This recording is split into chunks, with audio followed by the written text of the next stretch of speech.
Assalamualaikum warahmatullahi wabarakatuh. Salam, Om Swastiastu, Namo Buddhaya, salam kebajikan bagi kita semua. Selamat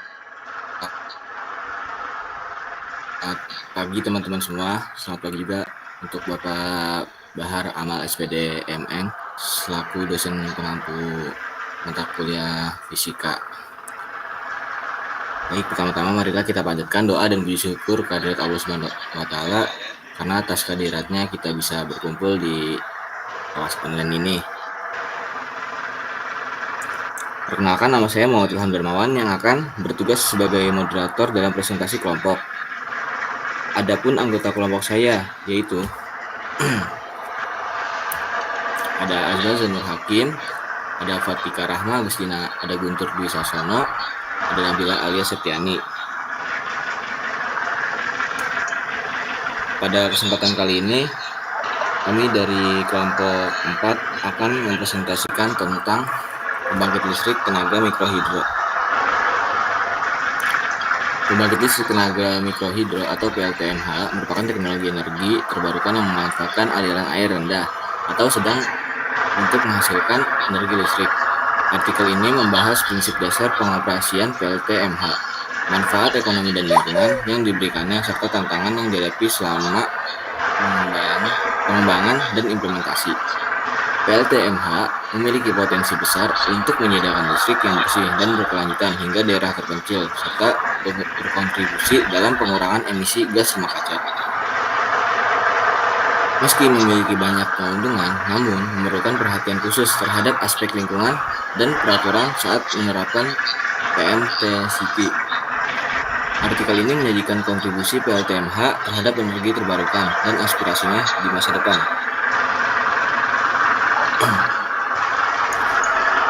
Pembangkit listrik tenaga mikrohidro atau PLTMH merupakan pembangkit listrik skala kecil dengan kapasitas kurang dari 100 kW yang memanfaatkan potensi aliran air di pedesaan sebagai sumber energi, misalnya saluran irigasi, sungai, atau air terjun alami. PLTMH memiliki struktur yang sederhana, mudah digunakan, mudah perawatannya, dan memiliki biaya investasi yang terjangkau, sehingga cocok untuk penerangan di daerah pedesaan yang tidak terjangkau di PLN.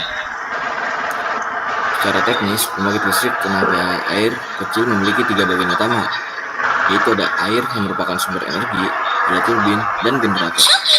Pembangkit listrik tenaga air kecil mendapatkan energi dari aliran air dengan perbedaan ketinggian tertentu. Pada hakikatnya, pembangkit listrik tenaga mikrohidro memanfaatkan energi potensial air yang jatuh. Pembangkit listrik tenaga mikrohidro dapat menggunakan ketinggian air yang tidak terlalu besar. Misalnya dengan ketinggian air 2,5 meter dapat menghasilkan listrik sebesar 400 watt. Prinsip kerja PLTMH adalah memanfaatkan perbedaan ketinggian dan jumlah air yang dialirkan ke sungai dan aliran sungai setiap detiknya. Air mengalir melalui inlet dan berlanjut melalui saluran suplai menuju penstock yang akan memutar poros turbin sehingga menghasilkan energi mekanik. Turbin hidrolik akan memutar generator dan menghasilkan listrik. Baik, selanjutnya akan dibacakan oleh Guntur. Penelitian ini menggunakan metode studi literatur. Studi literatur adalah penelitian yang dilakukan referensi atas landasan teori yang relevan dengan kasus atau permasalahan tentang pembangkit listrik tenaga mikrohidro PLTMH. Referensi ini dicari dari buku, jurnal, artikel, laporan penelitian, dan situs-situs online di tempat. Output yang dihasilkan dari studi literatur adalah terkoleksinya referensi yang relevan dengan rumusan masalah.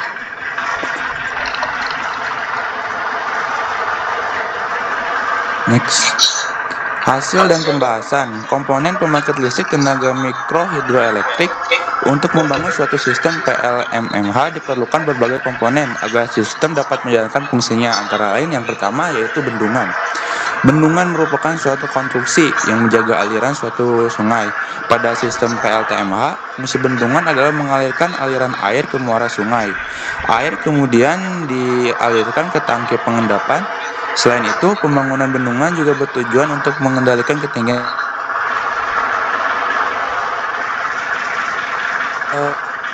Settling pool merupakan tempat penampungan air yang berfungsi memisahkan pasir dengan air.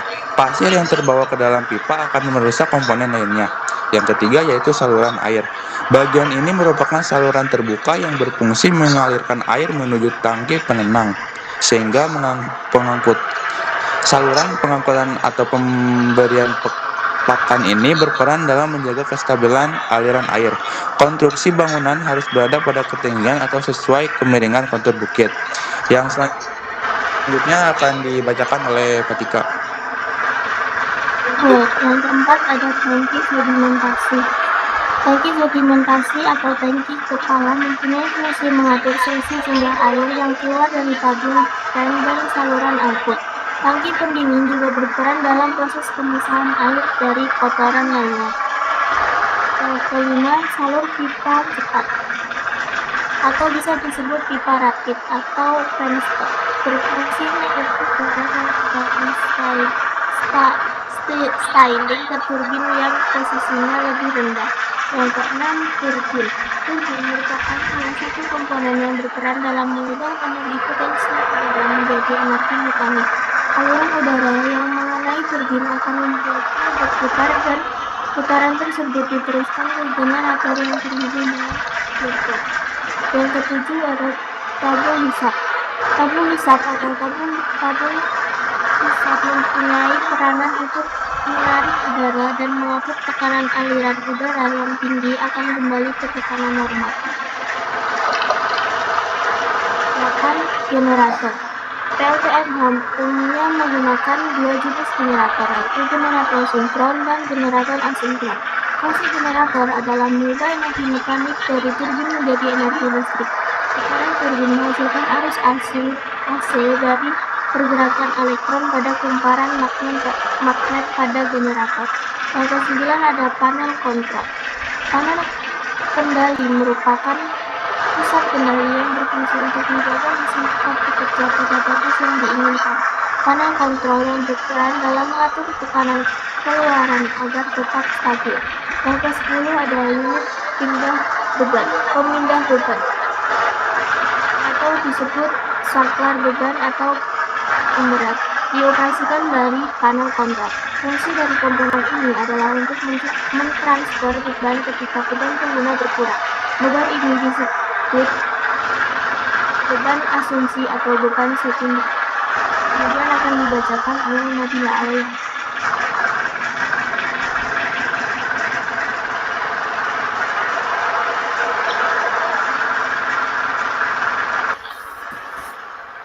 Pembangunan bendungan harus dilakukan di kawasan yang stabil dan terlindungi dari banjir. Pengoperasian PLTMH diawali dengan udara sebagai sumber energi potensial. Aliran air dari ketinggian tertentu ke bawah dipengaruhi gaya gravitasi, kemudian mengenai turbin yang dilengkapi penutup, kemudian menuju ke impeller yang dihubungkan dengan dua pelat baja sejajar sebagai penyeimbang.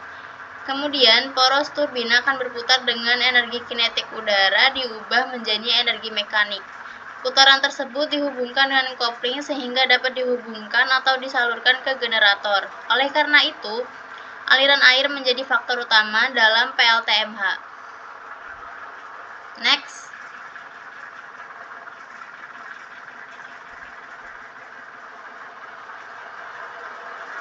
Letak generator dan turbin harus terpisah pada dua rumah serta pondasi yang berbeda, karena dikhawatirkan dapat menimbulkan masalah akibat getaran keduanya. Maka listrik dapat disimpan atau didistribusikan ke pengguna. Jenis generator yang digunakan pada pembangkit listrik tenaga mikrohidro adalah generator industri dan generator sinkron. Sedangkan sistem transmisinya bisa menggunakan transmisi langsung maupun tidak langsung. Namun penggunaan sistem transmisi langsung lebih disarankan karena jenis transmisinya lebih sederhana, ringkas, dan efektivitas lebih tinggi. Namun penggunaan penggerak ini memerlukan ketelitian antara poros generator dan turbin. Untuk mengatasi masalah tersebut, masyarakat menggunakan gearbox untuk mengubah rasio kecepatan putaran. Selanjutnya akan dibacakan oleh Azwadzan. Kesimpulannya adalah Pembangkit listrik tenaga mikrohidro adalah sumber energi terbarukan yang menggunakan air mengalir dalam skala kecil untuk menghasilkan listrik. Keunggulan mikrohidro meliputi dampak lingkungan yang rendah, biaya operasional yang terjangkau, dan ketersediaan air yang relatif stabil. Meskipun memiliki potensi yang baik untuk desa-desa terpencil, perlu memperhatikan perencanaan yang baik, pemeliharaan yang rutin, serta keterlibatan masyarakat setempat. Saya kembalikan kepada moderator.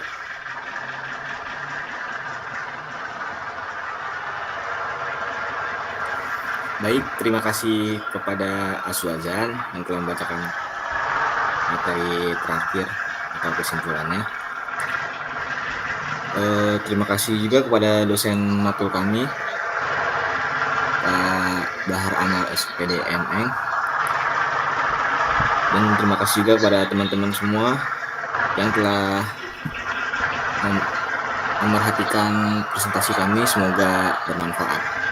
Baik, karena dirasa sudah cukup, mohon maaf bila ada kesalahan kata. Billahi taufiq wal hidayah. Wassalamualaikum warahmatullahi wabarakatuh. Waalaikumsalam warahmatullahi wabarakatuh.